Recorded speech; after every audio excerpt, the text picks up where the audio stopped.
दृश्य था वो? बहुत बहुत, मतलब अब तक मूवी में देखा था, रियल में ये जब देखा तब पता चलता है कि ये मुझे प्रॉब्लम, मतलब ताज्जुब इस बात का है कि इतने सारे टूरिस्ट, वहां पे एक बंदा आर्मी या पुलिस का कोई नहीं था।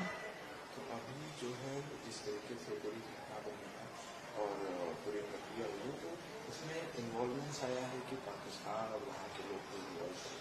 तो इन लोगों के लिए क्या कहेंगे आप, कैसी कार्रवाई चाहती हैं आप? नहीं, वो लोग, मुझे ये लग रहा है कि जैसे वो हिंदू मुसलमान की बात कर रहे हैं, हिंदू मुसलमान जैसा कुछ है नहीं कश्मीर में, सभी लोग बहुत अच्छे। मतलब जो हम जिसके कैब में घूम रहे थे वो भैया भी मुस्लिम थे, जिस होटल में रुके थे वो भी मुस्लिम थे, वहां पे ऐसा कोई माहौल नहीं है। तो ये जो पाकिस्तानी है ना, वो ये बोल बोल के शायद वो झगड़ा करवाना चाहते हैं। दोस्तों आदाब, नमस्कार। मैं अजहर शमीम और आप देख रहे हैं देश दुनिया। दोस्तों, रुझान आना शुरू हो गया है और जिस बात का डर था वही हो रहा है। पहलगाम में जो आतंकी घटना हुई, जिसमें हमारे विभिन्न राज्यों से गए हुए 26 पर्यटकों की हत्या हो गई और उसको लेकर अब पूरे देश में माहौल ख़राब किया जा रहा है। गोदी मीडिया दिन रात इसी मुद्दे पर बहस चला रहा है, डिबेट हो रही है और सोशल मीडिया में भी निगेटिव पोस्टों की भरमार है। तो जो हमारे सांप्रदायिक किस्म के कट्टरवादी हिंदू संगठन हैं, उनको तो बस बहाना मिल गया, मौका मिल गया और वो मौके की तलाश में थे। वो अपने एजेंडे पर उन्होंने काम करना शुरू कर दिया है। डराना, धमकाना, मारपीट और इस तरीके की चीज़ें शुरू हो गई हैं और ख़ास करके हरियाणा, हिमाचल प्रदेश, उत्तराखंड में ऐसी घटनाओं को देखा जा रहा है जहां कश्मीरी स्टूडेंट्स पर हमले हो रहे हैं, उन्हें धमकी दी जा रही है, उनके हॉस्टल में, उनके कमरों में जाकर दरवाज़ा खटखटाया जा रहा है, उनको डराया जा रहा है। और जो अगर वापस जाना चाह रहे हैं तो जो कैब में बैठ रहे हैं, तो ज़्यादातर लोकल गाड़ी वाले हैं, तो वहाँ उनको गाड़ियों से उतार कर उनकी पिटाई हो रही है। और अब कई स्टूडेंट्स, जिसमें लड़कियां भी हैं, वो वीडियो बना बना कर पोस्ट कर रही हैं और गुहार लगा रही हैं कि हम लोगों को बचाया जाए, हमारी हिफाजत की जाए और हमें सुरक्षित हमारे अपने वतन कश्मीर वापस भेजा जाए। खुद इस बात का नोटिस कश्मीर के सीएम उमर अब्दुल्ला ने भी लिया है। उन्होंने अलग अलग स्टेट्स के मुख्यमंत्रियों से बात की है और अपने स्टूडेंट्स की हिफाजत की गुहार लगाई है। तो माहौल इस तरीके से ख़राब करने की कोशिश हो रही है।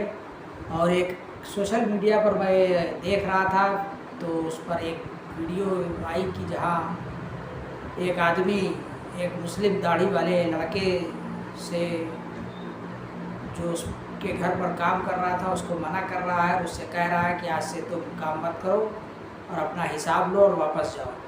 तुम लोग हम हिंदुओं पर हमला करते हो और हम लोग अब तुम्हारे ऊपर भरोसा नहीं कर सकते, तुमसे हम लोग अब काम नहीं लेंगे। तो हरियाणा के अम्बाला में और कई शहरों में मुसलमानों की दुकानों पर हमले हुए हैं, उनका सामान फेंक दिया गया, उनका दुकानों का बोर्ड नोच के फेंक दिया गया है, तोड़ फोड़ की गई है और माहौल ख़राब करने की कोशिश की जा रही है। तो ये तो जो मकसद है, इसमें राजनीति साफ साफ नज़र आ रही है। आतंकी घटना अपनी जगह है, आतंकी कार्रवाई अपनी जगह है, लेकिन जाहिर सी बात है कि आतंकियों का और देश के जो सांप्रदायिक राजनीति है, उनका आपस में एक नेक्सस मालूम हो रहा है, एक गठजोड़ मालूम हो रहा है। दोनों एक दूसरे को फ़ायदा पहुंचा रहे हैं।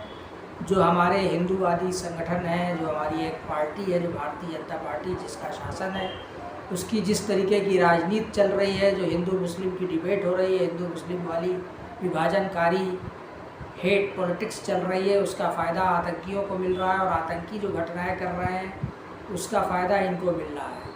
तो दोनों ओर से मिली भगत मालूम हो रही है और दोनों को ही फ़ायदा हो रहा है, इसलिए ये इस तरीके की वारदात बढ़ती चली जा रही है। और जाहिर सी बात है कि इसमें पाकिस्तान का इन्वॉल्वमेंट तो है ही है और मौजूदा सरकार ने अभी कुछ बातों पर पाबंदी लगाई है। पाकिस्तान पर सिंधु जल समझौते को रद्द कर दिया है, वीज़ा कैंसिल कर दिया है, 24-48 घंटे का समय दिया है कि जो पाकिस्तानी यहाँ आए हुए हैं वो अपने घर वापस चले जाएँ।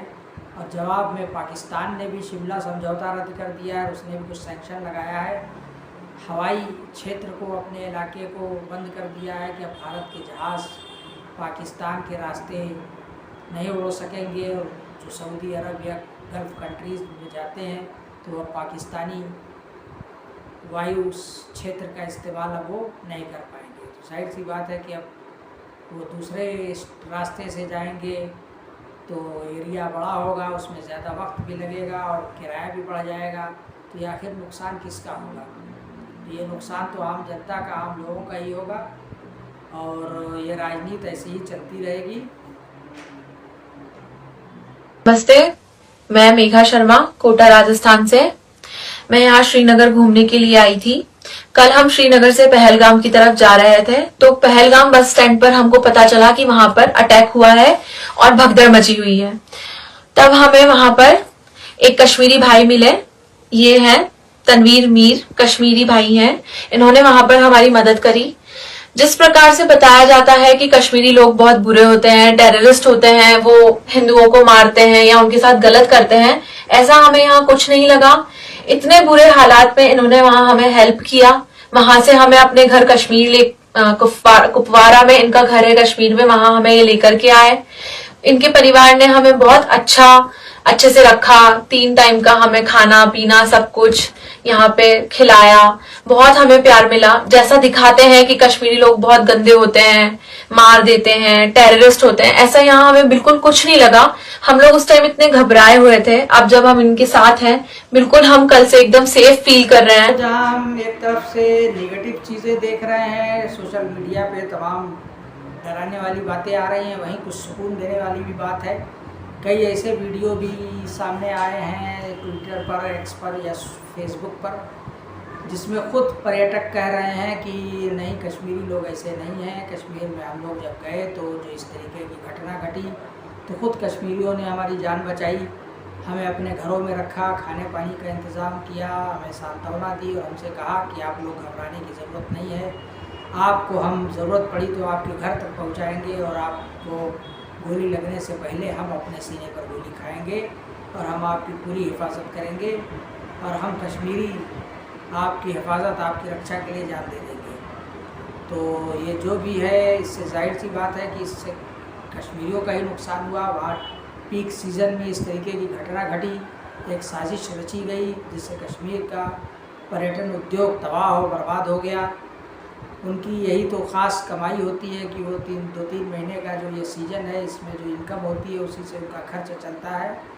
तो जाहिर है कि अब वो जब टूरिस्ट वापस लौट गए, उन्होंने अपनी विज़िट को कम कर दिया और जो नए टूरिस्ट आने वाले थे उन्होंने अपना इरादा कैंसिल कर दिया। तो अब जाहिर है कि जो कश्मीर का पर्यटन उद्योग है, जो वहाँ की होटल इंडस्ट्री है, शिकारे वाले हैं, सब बेकार हो गए, सब बेरोज़गार हो गए और उनके पेट पर एक ज़बरदस्त लात मारी गई है। खुद हमारे राम गोपाल यादव जी, जो समाजवादी पार्टी के एक वरिष्ठ नेता है, राज्यसभा सदस्य हैं, उन्होंने एक बहुत अच्छा संदेश दिया है।